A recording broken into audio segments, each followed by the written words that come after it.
At first I was seduced by the stories they tell themselves of who they are, the reasons they do the things they do.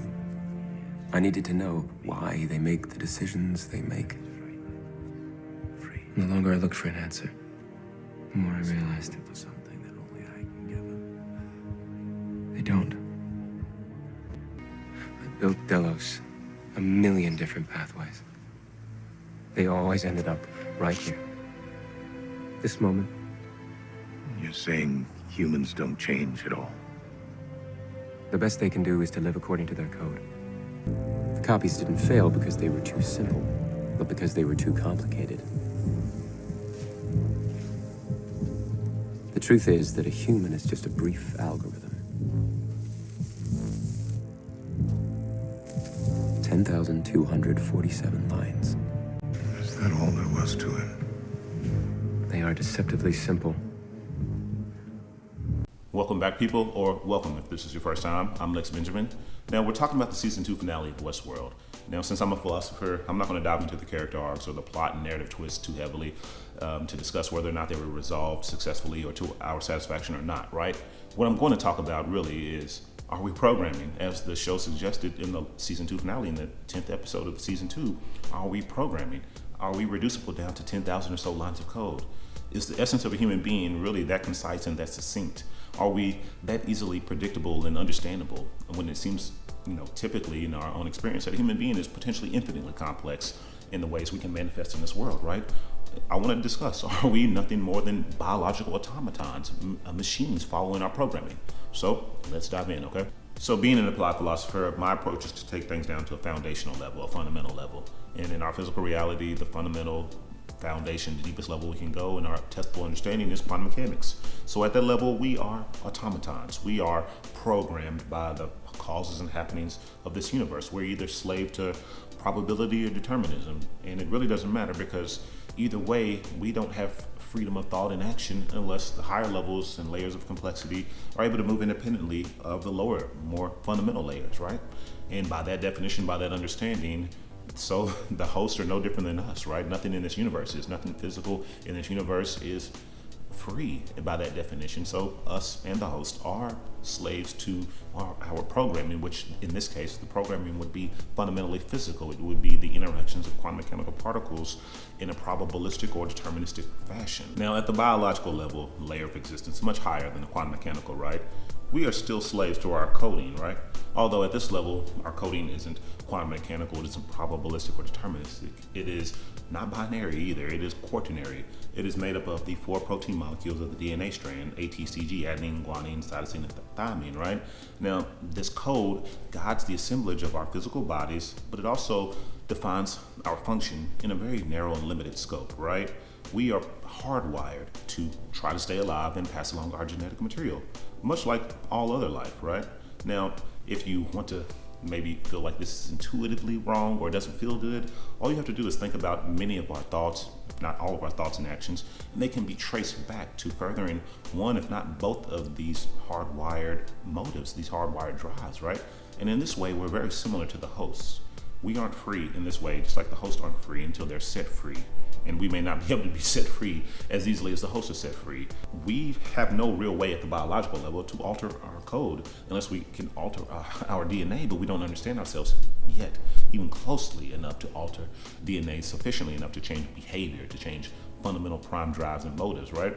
Now, the hosts easily, even though when they become conscious, they still aren't readily able to kill a human being, we'll liken that to their prime directive of staying alive and passing along their genetic material, something seeded in them from the beginning, the baseline of code, right? Now, even at that level, the hosts have a leg up on us because they can easily have it switched off like Dr. Ford did when he sets them free and allows them to be able to harm whoever they like, right?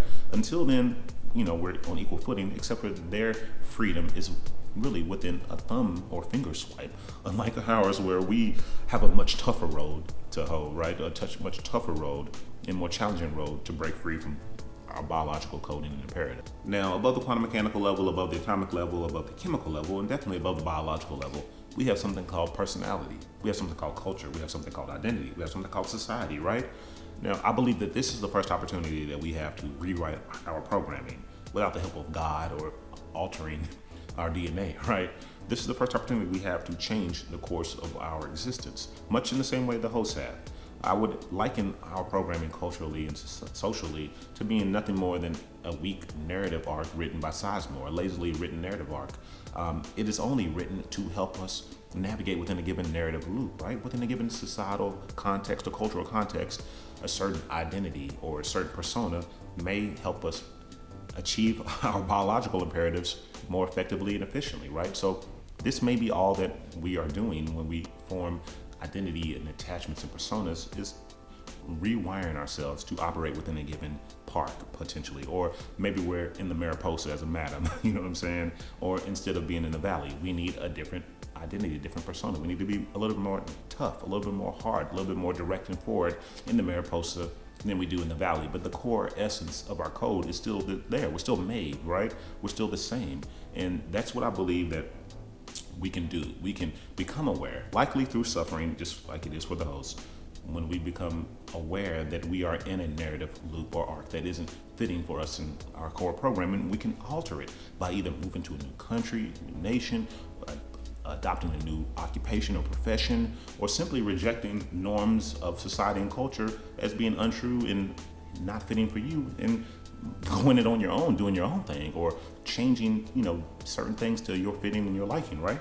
So I believe in this way, this is the first opportunity that we have to rewrite our programming, and us and the hosts are likely on equal footing here, although we may have an upper hand because typically we don't have to suffer as great and as long as the hosts in the park do to become aware of our social and cultural programming. We can typically do this by watching one YouTube video of some guy talking about Westworld from a philosophical standpoint, or we can do this just by traveling a little bit. So in a way, Westworld and their parks are very much like our nations and societies and cultures. And once we become aware that we're in a Westworld park, just a biological, natural, quantum mechanical, physical, real one, once we become aware of that, then we can see that we may be programmed by the happenings of our culture and society and break free from that. So it's a very good opportunity. It is the best and first way for us to recognize our susceptibility for pattern behavior, for pattern thought, above the quaternary programming of our biology, and to modify and edit to our liking, to become Maeve in a way, to become Delores, hopefully not so much in a way. I honestly think it's hard to imagine that we aren't program beings, behaving as program beings would, predictably, right? Even so, I don't think we're reducible down to a few thousand lines of code, because there's always the X factor of conscious awareness to consider. Whenever we become consciously aware that we're programmed, we have the ability to alter it, which means there's always this unknown variable that we haven't factored in. Now, our ability to modify or alter our programming is typically limited by how often and how clearly we are consciously aware of our lives, of our programming. Now, since few of us are continually consciously aware, if any of us, then most of our thoughts and actions will be guided by this coding, this programming in us. Of course, I want to hear what you have to think. So, do you believe that we're program beings, and can we alter our programming if we are? Are we reducible down to a few thousand lines of code, really? Now, if you like this video, don't forget to like it. And if you want to hear more in this line of thinking, Westworld consciousness, free will, what have you, philosophy, then don't forget to subscribe and hit the notification icon to get all of the videos, because I'll be posting a couple of more in this topic, around this topic this week.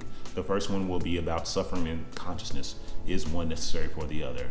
We see a lot of hosts suffer before they awaken in the Westworld Park. Is this really necessary? And will this be needed to awaken AI consciously in this world? Or is it really needed for us to be conscious? In the second video, we'll talk about our conscious experience.